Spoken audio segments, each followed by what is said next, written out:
1 midnight hospital vigil, 1 funeral, 1 new job, 1 dead mouse under the kitchen sink smelling up the whole church, 1 brave parishioner kind enough to deal with that mouse, 1 interview with the paper, 1 never-ending church directory project finally finished, 2 sermons written, and 6 weddings. A week in the insane and fabulous life of being a priest. On Monday of that week, when I looked over my calendar and across the expanse of the days ahead, I could never have imagined everything that would transpire. I thought it would be relatively quiet. Little did I know that in 1 short week, I would have some of the most powerful spiritual experiences of my ministry up to that point and learn that I was completely wrong about my own role in them. It all started on Wednesday afternoon. The day had already been full. I had coffee with a Methodist colleague, then went over to the smaller of my 2 churches in my 2-point call. I walked in the door and smelled something hideous. And I mean just like stomach-churningly awful. A parishioner arrived about the same time I did to do some gardening work on the church grounds, and she was not about to let a foul-smelling mystery like this go unsolved. So she was the one to track down the neatly caught in a mousetrap but already significantly ripe mouse under the kitchen sink. So once my squealing died down, she nobly offered to dispose of him and clean up in the aftermath of some hope of dispelling that wretched smell. Then another parishioner arrived to work on replacing the dead bulbs in the fire exit sign for which we had been cited by the Shelbyville Fire Department. This is the glamorous life of ministry, by the way. Then a parishioner called my cell phone in crisis because her husband was out of town and her car was broken down at work and she needed help. Then the Wednesday afternoon ladies' Bible study arrived. Meanwhile, the church landline phone is ringing roughly every 3 minutes, but every time we pick it up, all we get is an electronic beep accompanied by clicks and hisses. Who's knowing what's going on at this point? I'm starting to wonder how I'm going to manage planning for the funeral I have to do the next day, when I haven't even spoken to the funeral home. But so far, this is actually a normal level of crazy in a typical day of parish ministry. So in between talking with Denise about the ongoing demousing, trying to arrange a ride for my stranded parishioner, and telling the Bible study ladies to just take 5 minutes to visit with each other, I'd be right with them and we'd get started, I missed a call on my cell phone that went straight to voicemail. I listened to the message, and it was a parishioner from my other church calling to tell me that the ruling had come, striking down the ban on same-sex marriages. She and her partner were headed over to the courthouse right away, and could I join them? We talked about this ahead of time, knowing that a ruling might come, and we might have to act fast before it went the other way again. But I wasn't expecting it that day. My first thought was, wow, this is awesome. My second thought was, I think the bishop has some restrictions on using the same-sex blessing liturgy. I could get in trouble for this. And my third thought was, forget the regs. My parishioners need me. If I don't do this, I'll regret it for the rest of my life. God is giving me this opportunity, and I am not wasting it. Where are my keys? So I hit the road to the courthouse. And how beautiful it was to see the joy on Robin and Paula's faces. We stood there in the courthouse basement, our parish admin and our treasurer standing there in support as their witnesses. And how could anything have been more right, more true, more full of the Holy Spirit, more an expression of God's will than this marriage? I felt so keenly the honor and the privilege it was to share this moment with these women whom I loved so dearly, and to be the vessel through which God's grace flows to place the sacramental seal on their love. That moment, in and of itself, would have made it a day to remember. But then Tammy and Jane, the couple who had gotten their license right before Robin and Paula, said, "Can you marry us too?" Didn't even cross my mind to say no. Of course I said, and Robin and Paula served as their witnesses. Then Myra and Sharon came in and said, "Can you help us too?" The tide of grace just kept building and building. Vicky and Joyce, Troy and Joshua, Beth and Ruth Ann, each serving as witnesses in support of the next couple. And I simply couldn't believe that God was allowing me to participate in this outpouring of exuberant love, undergirded by deep commitment. No one was wearing a tux or a gown. As soon as they heard the news, people had arrived from a day at the office, mowing the lawn, taking the kids swimming.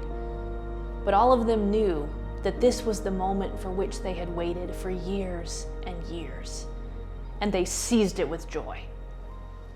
As I stood out on the courthouse lawn, watching these couples fight back tears as they made their vows, I realized I had gotten the gospel all wrong. Jesus talks in the gospel about welcoming, and we think of ourselves as a welcoming church. It's important to us to draw a distinction between ourselves and what we would consider unwelcoming churches. Churches who would condemn and exclude people for their sexual orientation, for their gender identity, for their aspirations to ordination. So we're used to using the metaphor of hospitality. But the metaphor of hospitality is actually problematic. Why? Because it places the church in a position of power.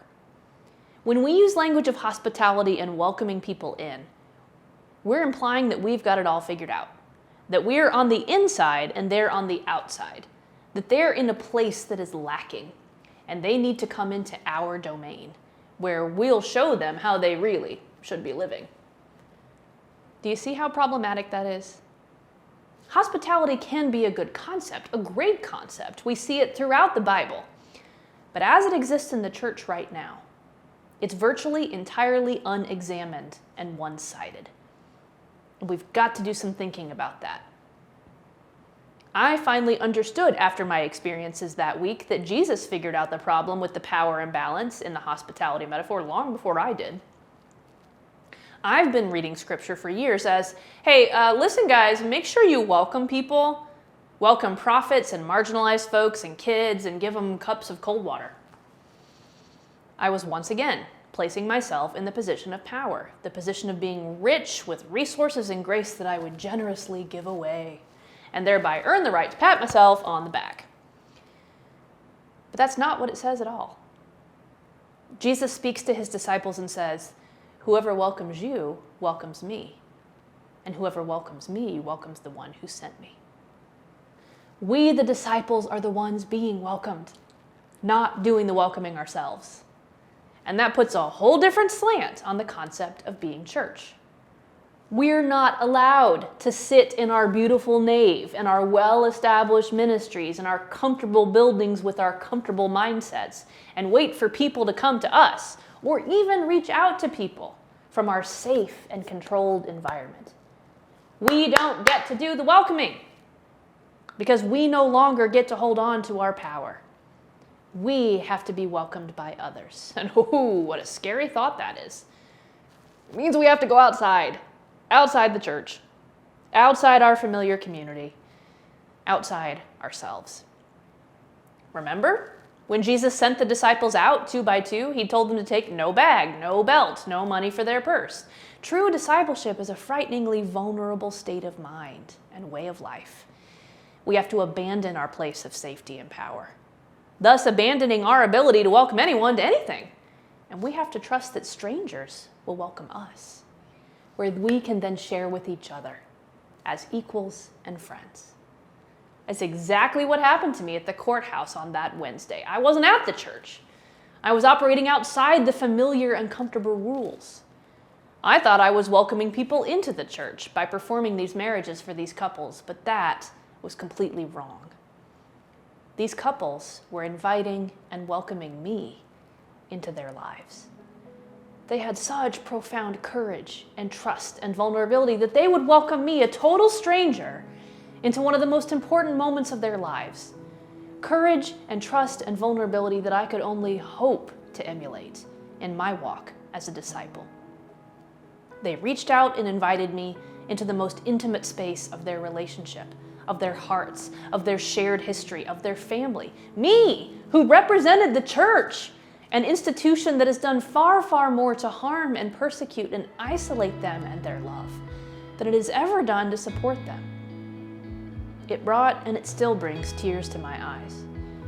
Whoever welcomes a prophet in the name of a prophet will receive a prophet's reward, Jesus says. I wasn't the prophet in this situation. These couples were the prophets. They had been proclaiming the truth of their love, the value of their love for years and years, striking out into the future while the rest of society and the church lagged behind.